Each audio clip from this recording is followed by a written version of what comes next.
So good evening. This is group 5, and there was another group 5 that was really good. But our message is, which we want to communicate, is that you're not the policy makers. Help us save our mothers. And behind this message is that the leading cause of maternal mortality is bleeding after childbirth. And we want you policy makers to help us save these mothers from that, that mortality, which consumes about 33% of all the maternal deaths which happen in Uganda. And we know that bleeding after childbirth is controlled by using some key known drugs. And one of the new drugs which has come in the market is basically misoprostol, which can be swallowed and can be given to the mother. So we're targeting these women who come and attend antenatal, but still end up delivering at home or deliver on the way as they go to the hospital, and they do not have access to these drugs. So what are we asking of you is that can we provide these pregnant women with misoprostol swallow immediately after childbirth? When the birth happens at home, she's basically able to swallow it, or when she's on the way.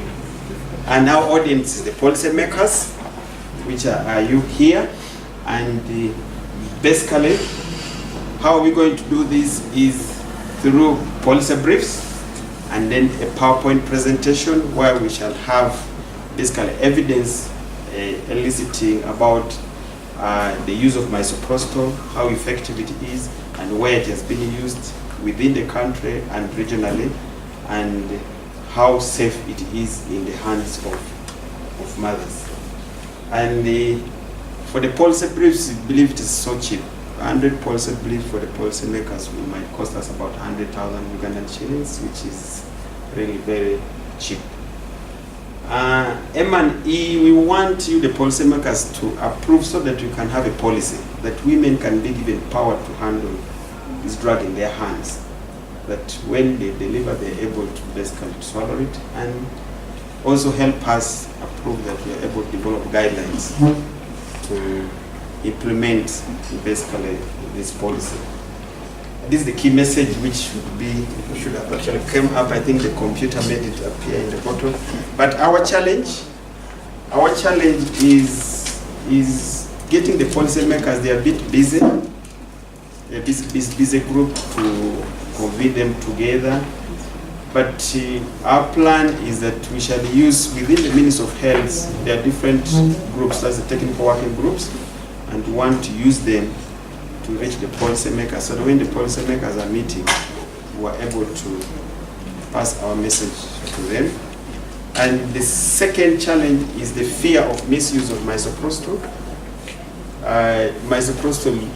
When you mention about misoprostol, some people, they immediately think that it's going to be used for abortion. However, evidence exists. What we want to communicate, the evidence exists that once this drug is given to the pregnant women, the women use it for the right intention. The people who misuse this drug is the health workers. It is not the women.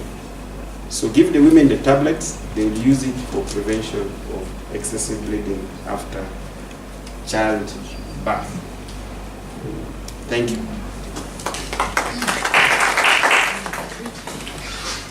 Okay, so you're going to release your policy briefs and circulate them, and give a presentation and assume that the next policy is going to put misoprostol. How will you measure that they actually understood the information on your brochures?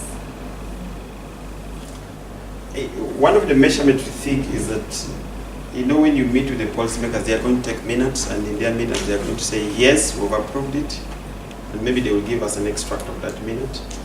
They have approved it. That could be one measurement. And the other one is the development of a draft policy, so that we can use that to develop the guidelines to roll it. I don't know whether the group has it. So what other methods would you support them to use. We are looking for the problem within the meeting. We could randomly ask public for support or proposals. So also just give support. Just a those support what we are saying. Maybe we can ask questions, right? And we can talk to support or against. So how long did you anticipate this to happen? Takes a bit of time. If you have to pass through the technical working group, meets once every month, and the senior management, those are the policymakers. I don't know exactly how many times they meet. I think also once a month. So in your resources, you didn't put time? And the meetings. But also TV shows, panel discussions, those are some of the things that are seen to engage policymakers. If you've had your policy briefs, but still invite these people to a panel and you want to see how they present this. Do they understand? Can they tell it to other policymakers? Because policymakers are of different groups. So you have the Ministry of Health, you have Parliament, so you need space to engage them. We initially thought of targeting this to Minister of Health, but you're right here, panel discussions. Which you have to budget for if they are on radio, TV. I was just wondering if you had, if you paid for a newspaper article saying 4 out of 10 women died because of lack of menstruation. That's one. Or convincing some women organization to create a day when they are going to march so that there is a viability of this drug. They might not be allowed to march, but it will cause enough. Yes, and then probably the policymakers will want to listen to you.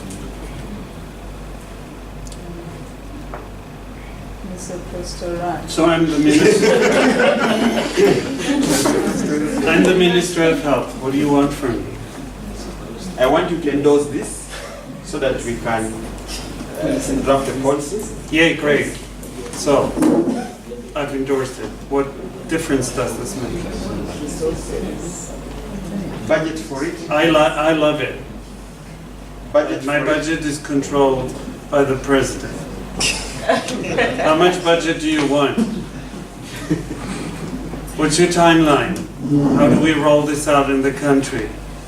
What is it that the women have to know to actually use it properly? How do we avoid abuse? You said it can be abused. Yeah? This can totally backfire on me. This could kill my political career if it backfires. And there's one message that people use it for abortion, because it will say, Minister of Health approved abortion drug. Yes, Mr. Minister. These drugs, we're going to give it at 8 months of pregnancy. So it will no longer be an abortion medication. And 2 is that we're going to health educate these women that take this medicine only after the baby has been born. So we have 20 million women in the country. Who is giving these pregnant women these pills? We're going to roll this not in the whole country. No? Then The plan some would people be- bleed to death and the others can stay alive? That's even worse for my career. Mr. Minister, sir. Some regions are doing very well because most of the women come and deliver in the health facilities. But we need to target those regions where a big population of them still deliver at home. And we could start with those areas other than rolling it across the whole country. Who gets these distant rural women these pills? It's the health worker. The When health worker. they come for antenatal. But you just said earlier that health workers are the ones that abuse the drug for abortion. How do I make sure they are not doing abortions with this? Already this drug is available in the health facility and they're using it for management of PPH. We are just only telling the health worker that time now. Most of these women will not come back and deliver from here. Can you give what is available here? That when they go home, they can be able to use it if they deliver at home. But that one which is abused is found in the Urias pharmacy.